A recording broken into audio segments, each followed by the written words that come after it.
What I really wanted to talk to you about is one dua that changed my attitude about a lot of things. And it's something that it affected me and affects, I think, a lot of people. So one of these ayat that is so epic is the Dua of Suliaman alayhi salam. Suliaman alayhi salam, you know, when prophets make dua, they make dua for akhirah, they make dua for forgiveness, yeah?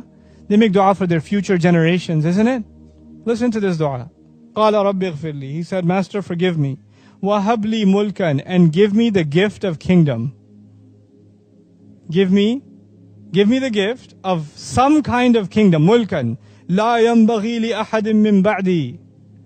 That is not even appropriate for anyone who comes after me. Give me so much kingdom that it's not even appropriate for any human being that comes after me to have that kind of kingdom. Innaka antal wahhab. You are the one who continuously gives gifts. What is Suliaman alayhi salam asking for? First thing, forgive me. Second thing, which is what shocked me, I was like, whoa, what? He asked for kingdom. Okay, that's deen or dunya, by the way, by our standards. It sounds like dunya, isn't it? And not just dunya. Don't just give me and give other people. He didn't just say that. He said what? Give me so much and give me something that is not even fitting for anybody else. Make me unique in what you give me. In where? In dunya. How in the world is this appropriate? This sounds like he's asking only for dunya.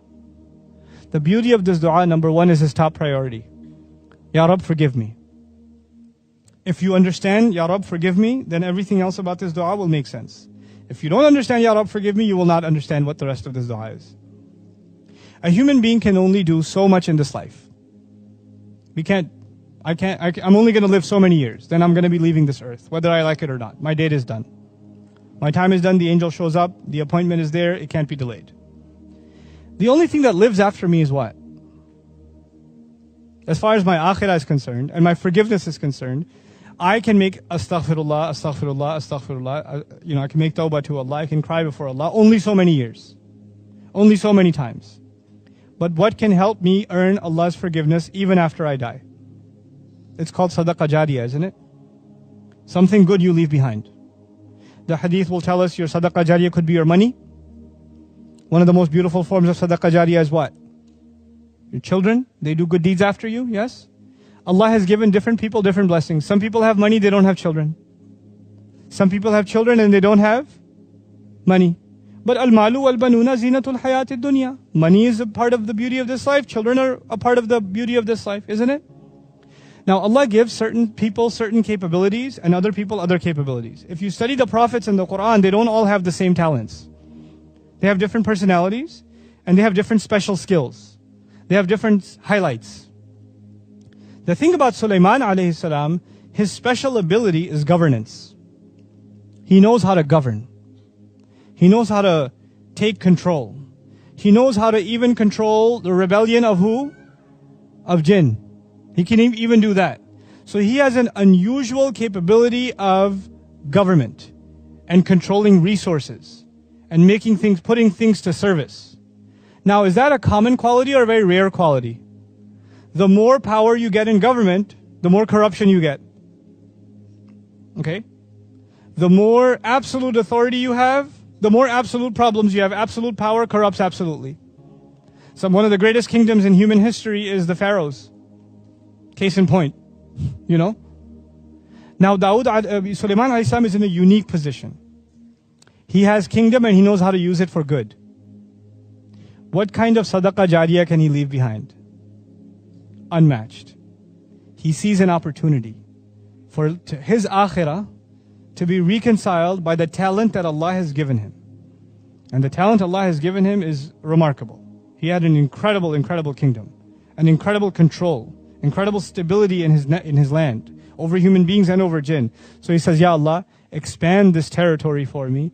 Give me kingdom above and beyond this, like you will never give to anybody else after me, because I know what Allah has given me. And by the way, you should understand something else about Suliaman alayhi salam from the Quran's perspective. Suliaman alayhi salam is the son of who? Dawud alayhi salam. You should know something special about Dawud alayhi salam. There's a hadith about Dawud alayhi salam. Adam alayhi salam was shown the names of every single human being. When we were ruh, Adam alayhi salam was shown, introduced to all of us. He knows my name, he knows your name. وَعَلَّمَ آدَمَ الْأَسْمَاءَ كُلَّهَا ثُمَّ عَرَضَهُمْ. عَرَضَهُمْ. That's actually going back to the names of all individuals, which is amazing. Our Father knows all of us by name. It's not just we know His name, He knows our name too. And He knows our qualities too, because in Arabic, ism is also qualities. So He knows you and your personality. How many people are in front of Him? Adam alayhi salam. Unimaginable, yeah? And He picks out one of them. He says, who's that? That's your son Dawood. Give him 40 of my years. Make his life longer. Who did He pick out of all of them? You know what's amazing in the Quran? The word Khalifa only comes twice. It only comes for Adam and it comes for Dawood. That's it. It doesn't come for anybody else. Quran is answering the question that arises from that hadith.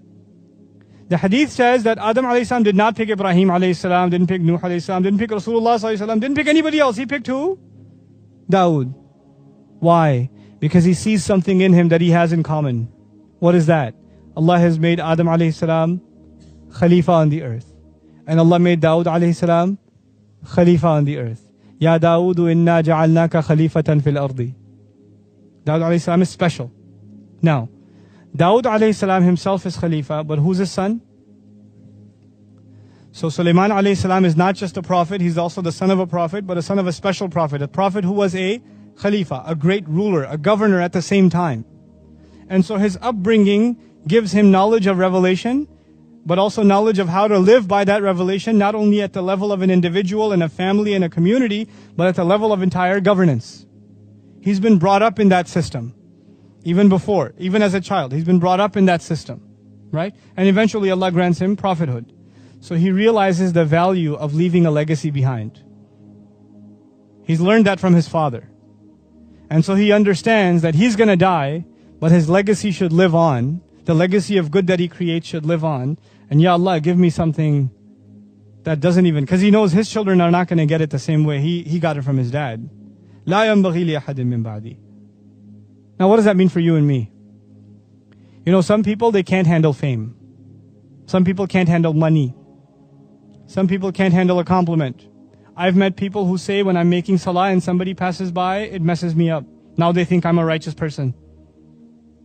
Other people, they could be anywhere and they're praying and they don't care, the universe doesn't exist for them, right? So some people have a stronger, thicker skin. Some people have weaker skin. Different people have different weaknesses. Some people have a hard time waking up early in the morning. Doesn't that happen? Other people have a hard time with other things. Like, for example, one of the gifts of Allah to me, may Allah keep it this way, one of the gifts of Allah to me is fame doesn't bother me and it doesn't make me happy. I'm not bothered by it and I'm not happy because of it. It's just something Allah gave me. I just have to use it to do something good. And that's it. It's nothing else. If I was teaching this class and there was one table of students, or there's like, I can't count how many tables of students, it won't matter. I'm still going to teach what I'm going to teach. It doesn't matter. If the camera's on or not on, doesn't matter. That's the way I'm programmed. Alhamdulillah. Other things bother me. I won't tell you those. Other things, I have lots of weaknesses. You talk to my family about those, you know. But this is not, alhamdulillah, this is not one of my weaknesses. You know, I've met other people for whom this is a big weakness. It's a big problem. So the first thing you have to recognize is what is your weakness and what is your strength. And once you find your strength, then you ask Allah to give you and give you and give you in what you have strength, so you can put all of it to the service of Allah's deen, so you can leave a legacy. Ya Allah, if this is not going to mess me up, then give me more of it, because I can put it to work for your deen. Like Uthman radiallahu anhu should be asking for more wealth. He should ask. You know why? Because even after being a millionaire, does the wealth mess him up? No. Someone like a Qarun should not ask for more wealth. Because whatever he has messed him up enough already. You understand? So not everybody's going to ask for the same thing. Because the strength of Suliaman alayhi salam is he has power, but it doesn't corrupt him. He has power, but it doesn't corrupt him. So he asks Allah, give me more and more and more and more and more of power, so I can take all of it and serve what? Your deen. And when you ask Allah, what did Allah do for him? Look at in the next ayah, فَسَخَّرْنَا لَهُ الرِّيحَ تَجْرِي بِأَمْرِهِ رُخَاءً حَيْثُ أَصَابَ وَالشَّيَاطِينَ كُلَّ بَنَّاءٍ وَغَوَّاصٍ وَآخَرِينَ مُقَرَّنِينَ فِي الْأَصْفَادِ هَذَا عَطَاؤُنَا. I made the winds submit to him. I made shayateen do work for him. Others I made dive deep into the ocean for him and pull out its treasures. Others I put in chains in prison, the ones who wouldn't listen to him. I put them in chains for him. This is all what we give. This is what we give. Allah gave him control over winds. You can have the most technologically advanced society with the greatest military, but when a hurricane strikes, their buildings fall. They can't protect themselves from what? The wind. They can't. They can't protect themselves from the earthquake. They can't protect themselves from the flood. Isn't it? They could have billions of dollars spent in defense, and they can't protect from the wind. Allah Azza wa Jal gave Sulaiman alayhi salam, who needs a military when you have the wind? Just send a hurricane that way. Send a storm that way. Subhanallah. This is what Allah will give. So for you and me, identifying what our strength is, and then making a pledge to Allah that we will use it for the strengthening of this deen, for leaving a legacy that is longer than our own, that is perfectly normal. It's perfectly normal. That's not asking for dunya. As a matter of fact, even if you benefit from it somewhat, it's fine. Because you take from it what you need, and you give from it what will build your akhirah. Because what was the priority from the very beginning? Rabbi, ighfirli, forgive me. This is all in hopes of earning Allah's forgiveness. No matter how many good deeds I do, they're not going to be enough. So I keep doing good deeds even after I'm dead. That's what I want to do. Every one of you should be thinking like that. Every one of you. What is the strength Allah has given me? And how can I put it to good use? And how can Allah build my talent to make it even better? So I can benefit even more. May Allah Azza wa Jal make us people of benefit and help us understand the beautiful and the perfect word of His. Barakallahu li wa lakum. Assalamu alaikum wa rahmatullahi wa barakatuh.